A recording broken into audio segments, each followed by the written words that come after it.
Right, sound check with an L, 1 2 1 2, if you don't mind. A 1 2 1 2. Hey, hey, hey. Yeah. 1 2. I'm leaning into wherever I think the microphone is in my car, but I've actually no idea where it is.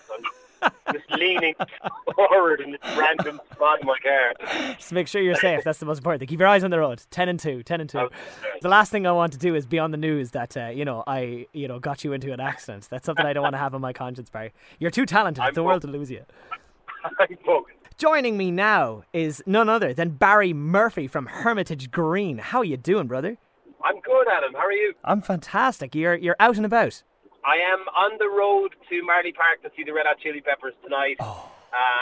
So I'm dressed like a man who's expecting to go on a fishing trip or something like that, with the weather in mind. But I don't care. I'm buzzing to be going back to a big, massive gig. One of my favourite bands, so yeah, that's what I'm at. I was studying more about you recently, between you and your brother Dan, and interestingly enough, and it's becoming rarer and rarer to find nowadays, where you come from what seems to be like a big enough family, but not a musical family, and yet you found yourself in music, into your like teenage years. And so, I guess, what was it like growing up to be doing no music and now just music all the time? Yeah, I suppose it is quite weird. I think everyone in Ireland is in some way in a musical family, or in some way connected. It's everywhere we look. So it always was when we were kids. My parents loved music. They didn't play music, but my older brother was huge into music when we were younger. And being a 90s kid, that was kind of grunge scene and all that from America. And so I was just into that kind of rock music, Chili Peppers, Nirvana, Oasis, whatever. Dan was a few years younger than me, but he got even heavier into the heavy metal music and a lot of guitar music and stuff. So, look, we've always been surrounded by music. We've always, I played piano when I was a kid and then got into guitar as a teenager, but I think it was always off my own bat and my own choices. So that's where the passion grows from. And it was, look, we used to play together when we were teenagers, just messing around, and then I never saw it as a career until I was 27 when the band started, and up until that point it was always just messing around and playing a few tunes myself, and I always loved to sing. So it's really bizarre to think that it's been my career for 10 years and that we're a band, because we certainly never planned to be a band. So yeah, it is, when you put it like that, it's quite mad. But look, that's the beauty of it, I suppose. You can kind of, if you stick at something and you're passionate about it, it can take you anywhere. Yeah, and I mean, I guess I should nearly rephrase kind of what I was saying earlier. And it is fantastic, of course, as you say, Irish families. We are, whether you like it or not, you're so exposed to music. Everybody has a love or an opinion or an influence from somewhere.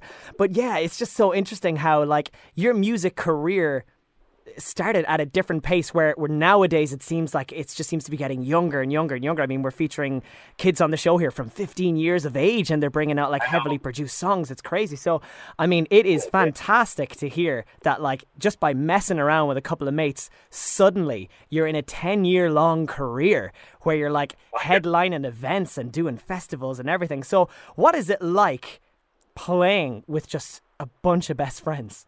Yeah, it's something that we try and remind ourselves of all the time, that,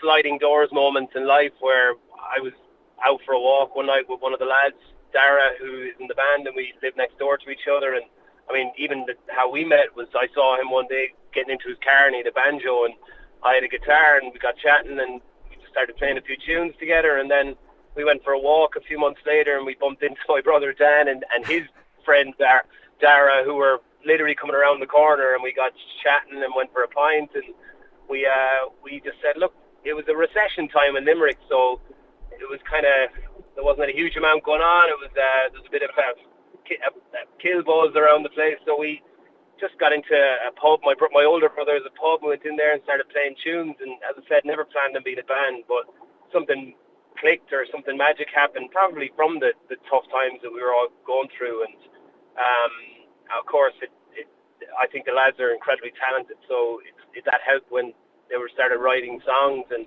they were good. And people were just so supportive of us for those early years in Limerick in particular. And then we were all 5 of us, because Dermy joined then.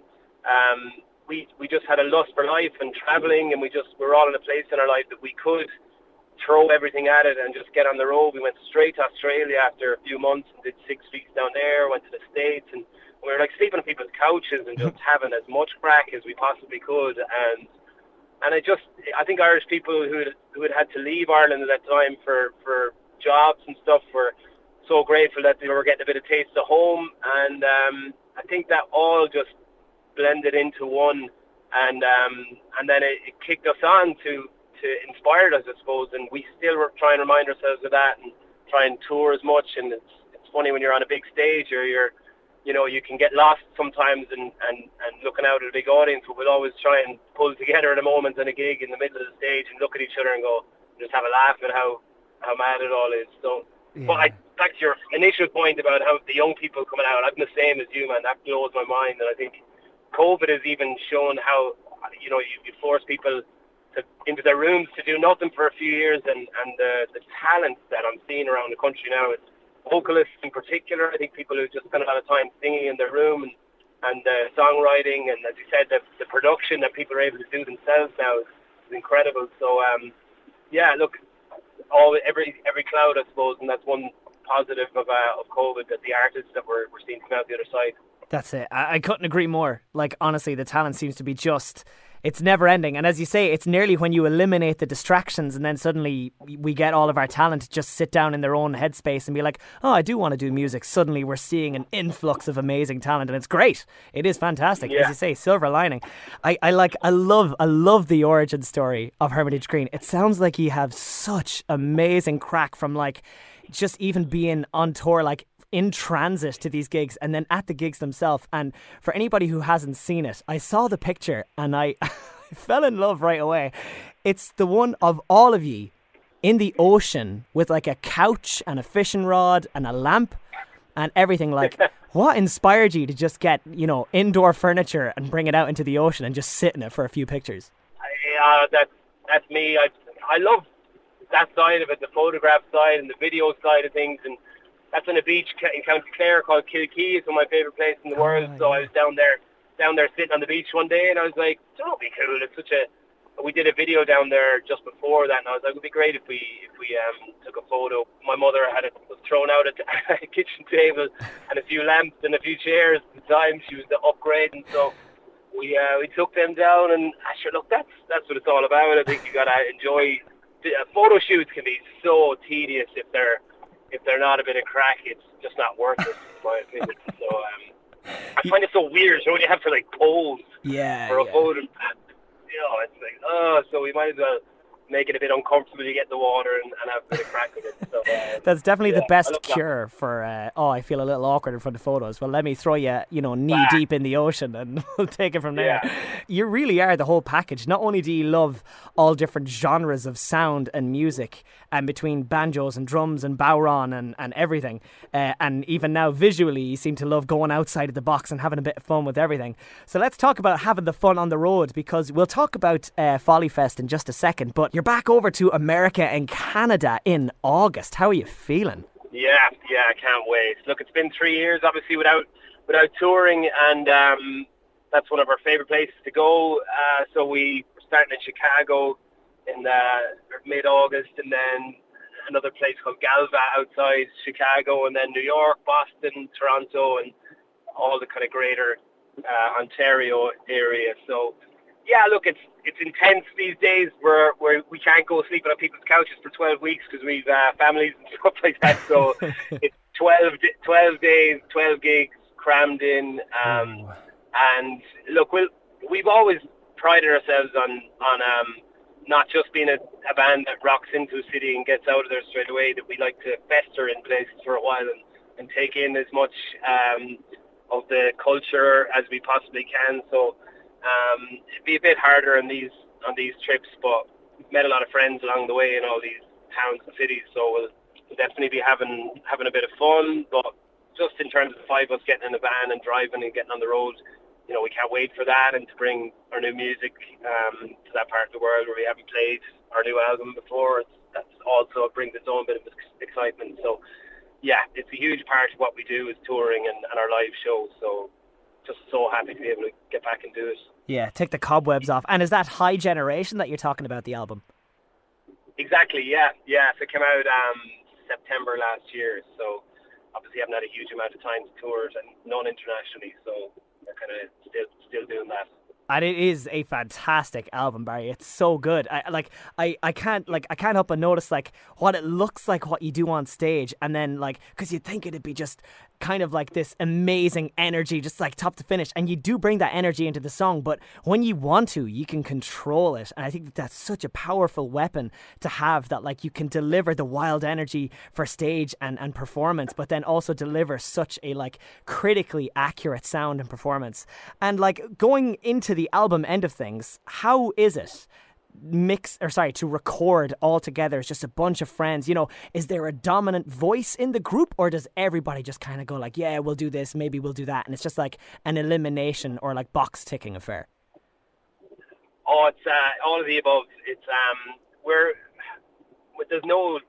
there's definitely no voice louder than the other. We all try and be as respectful to one another, because we all write, so there's a lot of writers. The hardest part is whittling down the songs and what songs get on an album, because you'd all be probably a little bit more passionate about your own ones, but we have a producer / psychologist called Phil McGee, who's always been our rock in that side of the world, where he's mixing and recording us, but he's also just kind of managing those decisions, that we make them in the right headspace, and that you know, it's always about getting the best for the song. And we've matured a lot in the last over the 10 years. That there's there were times when that was really tricky to do, and you just have to learn how to manage yourself through those situations. But thanks very much for your sound words. I really appreciate it. It was a pleasure making that album, and that's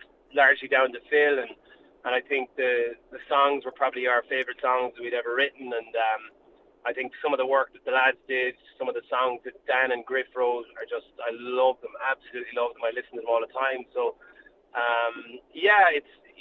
they're all very different. We've some high tempo, fast songs, and we've some really stripped back, slow ones. And I think we were confident enough to be able to do all of that properly for the first time.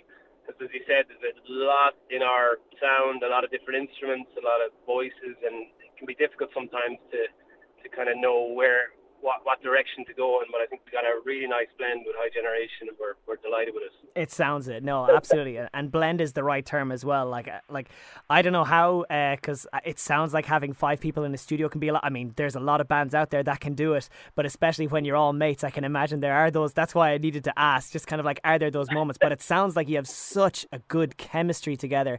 And no doubt there probably are moments where someone has to be like, okay, you know, this, that, or the other. But it still sounds like no matter what, at the end of the day, you're doing what's best for Hermitage Green while still also being best mates. And that says a lot about your chemistry as a band, both on and off the mic. And now let's talk about the fact that you're coming local before you head off to the States, being all huge over there. First, you have to be huge here in Cullehill in July at the Folly Fest. How are you feeling about it, Barry?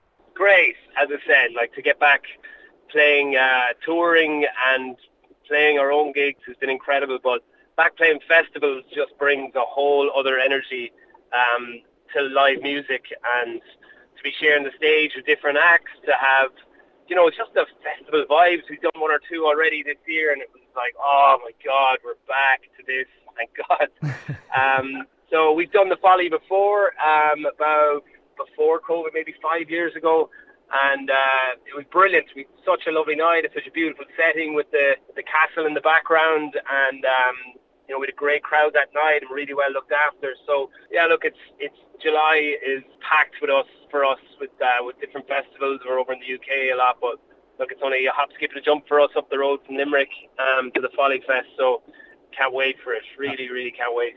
Oh, brilliant. Well, we're very excited to host you. If I can speak on representation of the Midlands, I do not have that authority, by the way. But I'm saying, in a general gist, I'm pretty sure we are so stoked to have you, Barry. Thank you so much for taking the time. Enjoy your trip, and most importantly, enjoy the Red Hot Chili Peppers tonight. Super jealous, by the way. And you'll have to let us know how it goes. I'll catch up with you, and we'll find out. Brilliant. Thank you so much, Adam. Take care, buddy.